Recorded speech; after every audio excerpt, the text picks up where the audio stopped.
Following the release of the most recent quarterly GDP growth figures last week, one of the most prominent voices of concern on the economy was that of BJP Rajya Sabha MP Dr. Subramanian Swamy, who wrote on Twitter, and I quote, "Get ready, say goodbye to the rupees 3 trillion economy if no economic policy is forthcoming. Neither boldness alone or knowledge alone can save the economy from a crash. It needs both.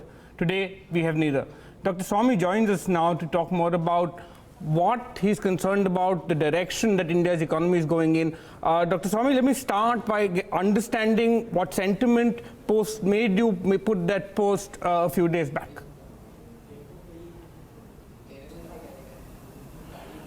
Well, first of all, I've been warning since 2015 in op-eds in newspapers like Hindu and Pioneer and so on, that we are now beginning to get onto a tailspin, and by 2019 we will be in a serious difficulty, and that's exactly what has happened. So it's not something that suddenly happened. Second is practically every indicator by own statistics of the government is negative, whether you take agriculture, you take manufacturing, you take the core sectors, practically everything except that those rising are unemployment and some sector prices. These are the things, it's all negative. And the growth rate has dropped continuously since 2015, and it's now running at 5% per year. I don't know whether that's in current prices or constant prices because it has not been disclosed. I assume it is in constant prices, which means it should be closer to 4%. So all these, put you further and further away on the targets. For example, $5 trillion at 2019 prices in 2024 would mean a growth rate of now, and the present, the latest indicators, it will mean a growth rate of 18% per year. Now, where are we? Less than 5%, and where is 18%? It's almost impossible. Now, if you say it's in current prices, that would be ridiculous. No economist worth his salt will talk in terms of current prices. So I think that's why I said say goodbye to $5 trillion. Okay. A further month back, Dr. Swamy, and I want to read out one more tweet that you put out at the start of August. And in that, you laid out themes that for many years you've put forth. We've had previous conversations with you on how to go forward on some of those. I just want to read those out, and I want to take further some of that. Yes. In early August, you'd said abolish personal income tax, bring to parity yes. the prime lending rate and the deposit rate at about 9%, making tax deductible yes. education spends and R&D, that's right. and the need to print notes for infrastructure spending. You've laid those out. I want to ask somewhat yes. of a political question. I want to understand the distance between what you've laid out and the policies that the government chosen to adopt.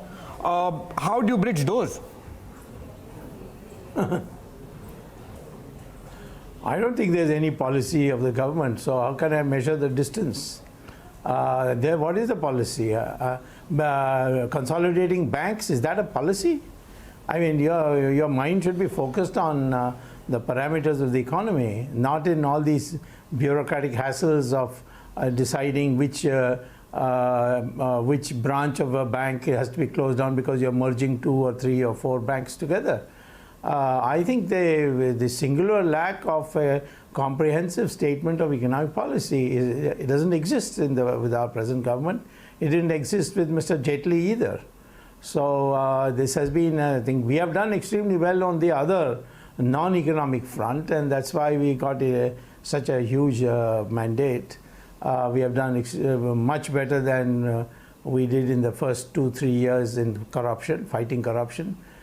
We have fired up the imagination of our people by removing Article 370 and the earlier Balakot bombing, as well as the surgical strike.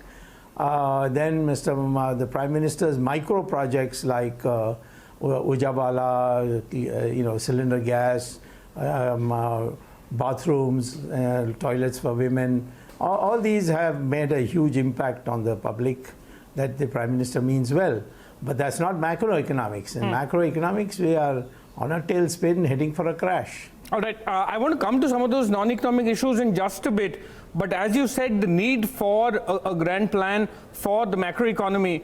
If you remember, in the build-up to the previous election, in 2013 and 14, the incoming then Prime Minister met a whole set of people to bring in big ideas to take India's economy to the next stage as he seemed fit. Somewhere down the road, concerns about the popularity of some of those measures, factor market reforms came in and perhaps the government changed course.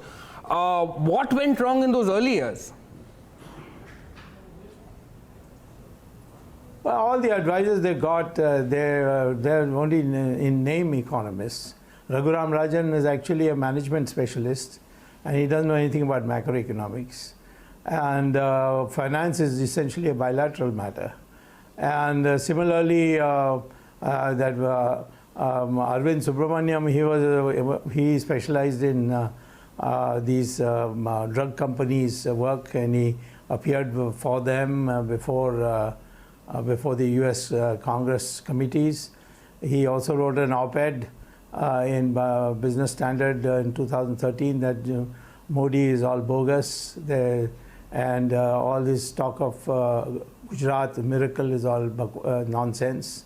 That kind of person we appointed. I mean, I think we have made very bad choices on advisors. We need people who know macroeconomics well, and that too with a great deal of quantitative experience, preferably mathematical.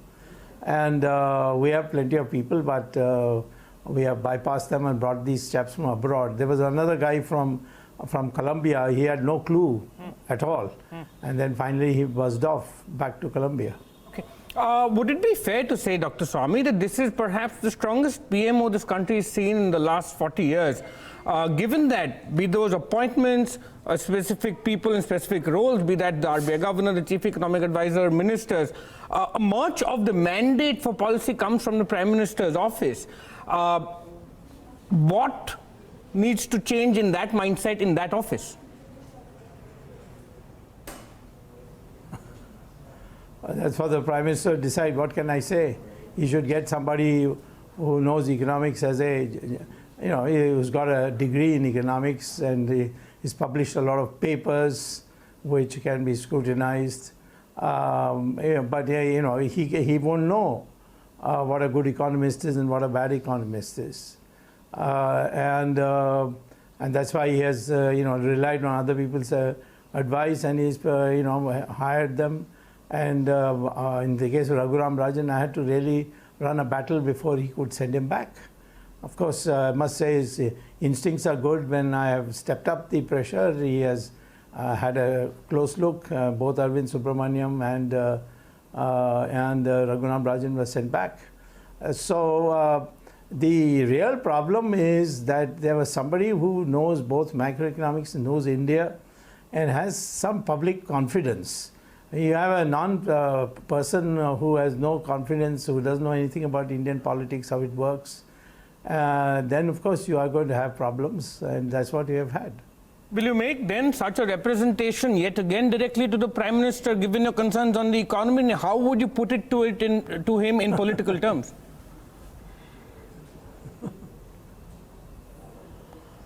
Well, I can say only one thing, that I have been doing that earlier, but he is not in a position to evaluate what I'm saying. And to the people he sends it to, they are all bureaucratic types. They don't want any outside advice.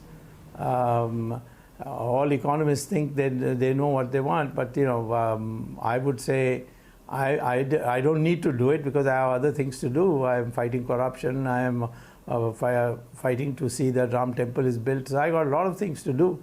So there's no, I'm not hankering after anything that he must consult me.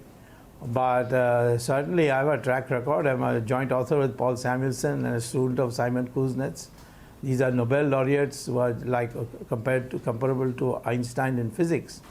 And so I feel sad that we had such a mandate and we just thrown it away.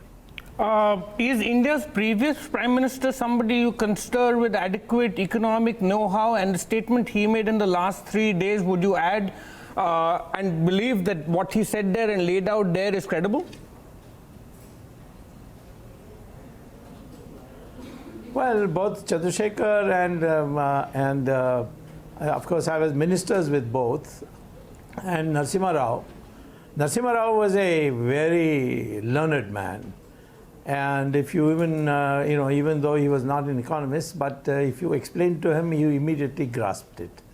Chandrasekhar decentralized it. He delegated the entire authority to me, and that's how we made so much progress in the first 5 years of 1990s.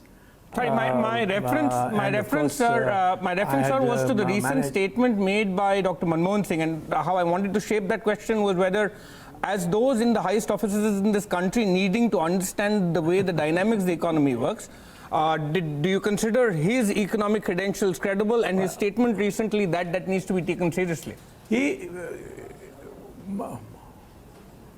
Well, Manmohan Singh, you see, when he was finance minister of Mr. Narasimha Rao, he did wonderfully well. But why, as prime minister, he did nothing? I mean, take, for instance, the last year, 2013-14, what was a GDP growth rate? It was to 4.8%, according to them. And in my opinion, it was much less, but because they had changed the base. But the fact of the matter is that Manmohan Singh is a very good economist, and he's well qualified. He has done research, but he doesn't have the nerve to tell the political authority that this is the way to do it. In the case of Narasimha Rao, he gave him a free hand because I was first hand. I know it because the blueprints came from me. I had prepared it for Chandrasekhar, but the government had fallen. And as the biographies of the Narasimha Rao now point out, Narasimha Rao, first thing he did upon taking oath is come to my house and take away all those blueprints, and then ask me to take a cabinet level appointment in his government. So that kind of person Manmohan Singh can work on. But under Sonia Gandhi's thing, he was just a rubber stamp. All right. I want to come to the impact a consistently weak economy could have. In your first answer, you laid out some of the non-economic reasons that and factors and moves that this government made in its first term that have been popular with the people, that allowed. Some of them are completely non-economic, some of them are micro measures that have changed how people experience their touch with the government. Yes. Given and if this continues for a while, does the political capital that the Prime Minister has been able to build up as a result of those non-economic moves and some of those microeconomic moves, will that wane? Will there come a time when the fact that a weak economy for a while has not affected his popularity so far will do so? Oh, certainly. With this unemployment. Now you go to any automobile store, they have started retrenching. Nobody is recruiting more employment. The unemployment is growing, and that's going to be a factor. The agricultural sector is in a bad way.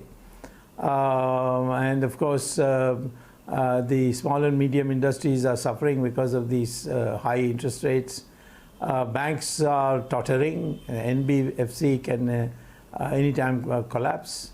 I think that will have a huge impact. It's like 1967 when Mrs. Gandhi, the Congress party, took a very, very hard beating because of the crisis in agriculture, which had an effect in industry too.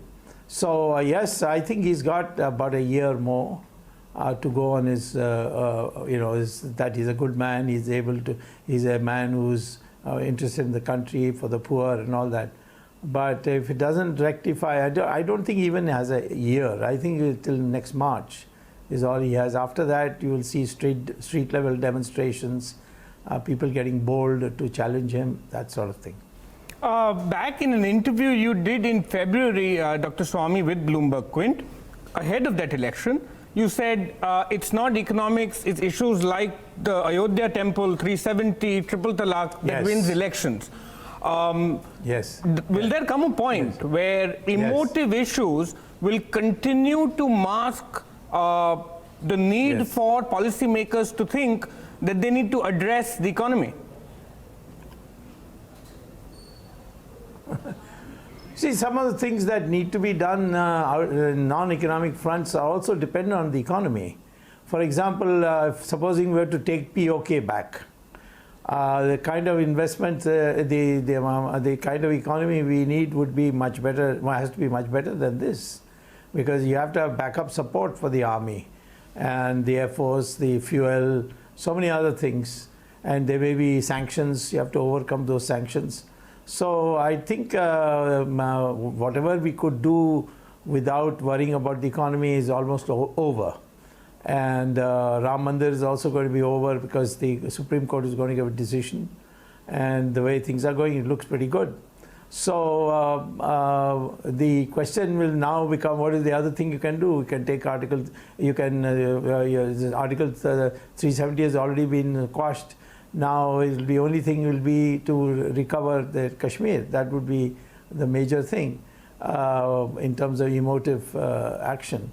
And that would require a great deal of economic backup. And therefore we won't be able to do that either. And on corruption, you see, yes. Sorry, no, go on. Corruption, the law processes are such that on corruption, people, you know, the law processes are such that it takes time, and people, there's the counter propaganda is very severe. Nothing is going to happen. They're all the same. The judges are bought, politicians are bought. You know, all this kind of thing could dishearten them. But if they were going to lose jobs, then that will become number one. I mean, you can have your wage rates not go up fast enough. People can suffer it and say, "Good, it's good for the country that we support it now," and so on. But if you're going to be out of a job and you know, you find it hard to feed your children, then of course it's going to be it's going to hit hard. Is there, and again a slightly political point that perhaps the current Home Minister and the party president might want to pay attention to, the fact that Mr. Modi's popularity has stayed intact over a 5.5–6 year period from before the election. Meanwhile, the BJPs found it slightly tougher to get re-elected with equal mandates at the state level. Gujarat was tougher than it was the previous time round. 3 state elections were lost last December. Are India's voters holding to account their state governments for delivering economic goodwill and prosperity, and perhaps implementation of the policies that Mr. Modi may or may not lay out? So is there a fear within the party that there might be state election losses that could come if this continues for a while in the economic slowdown? Well, that partly also depends on what the opposition looks like, you see.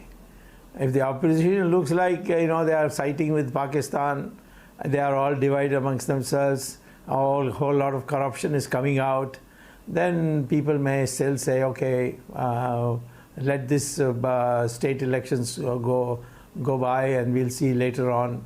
We always got the Lok Sabha elections later on. I think it's not so clear that the effect will be felt in this coming state elections. Dr. Swamy, this is a party that traditionally in its years of first phases of expansion was a party that was backed by the trading communities in pockets of urban areas in this country. Is there a fear that the BJP could lose parts of its old base that remain most aggrieved by the state of the economy right now?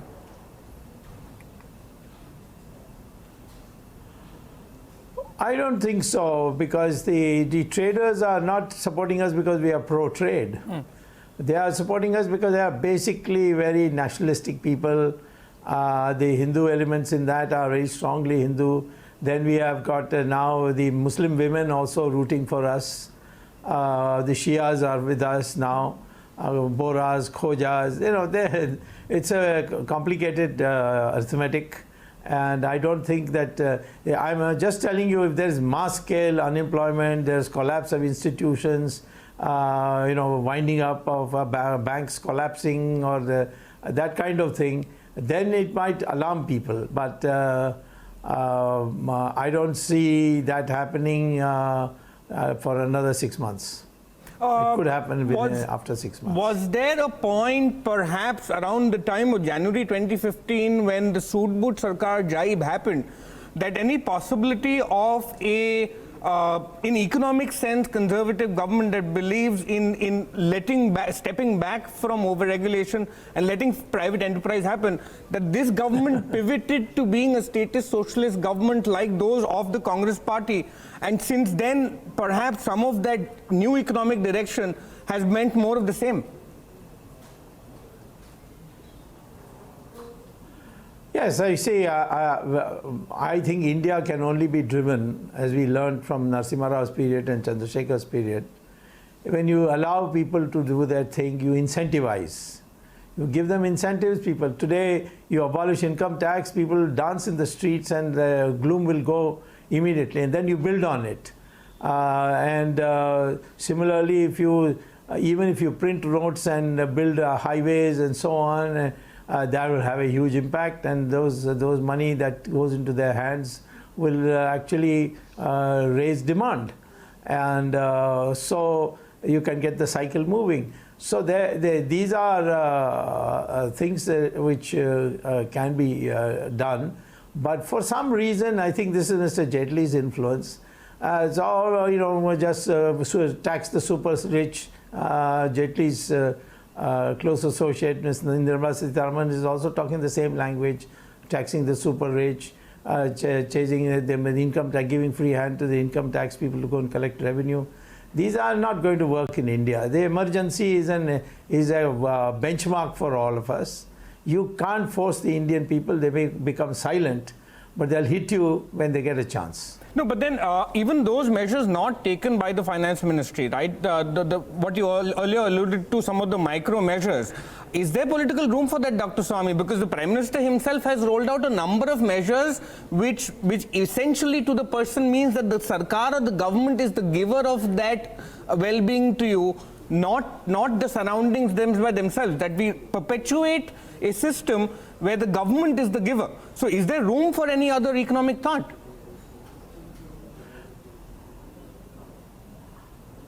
No, you see, the issue is, as I told you, what hits the people most is unemployment, the inability to sell your product. These are things where agriculture is not able to get a good price, they're really affected. Now, what you're saying is, will these micro projects of the Prime Minister carry him through? Yes, it will carry him through if the opposition looks pathetic.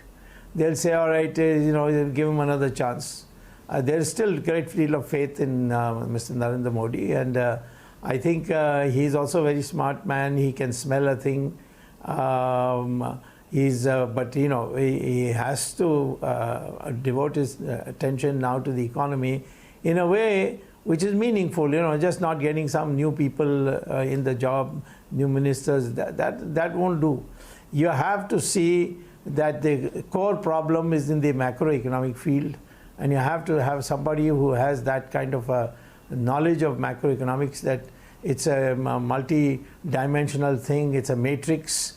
What you do in one sector has an effect on the whole economy. So you've got to trace all that. That requires a great deal of expertise and training in economics. According to you, Dr. Swamy, then who are those people, or who's that person or people who need to be there with that thought to reboot the thinking that surrounds policy making in India?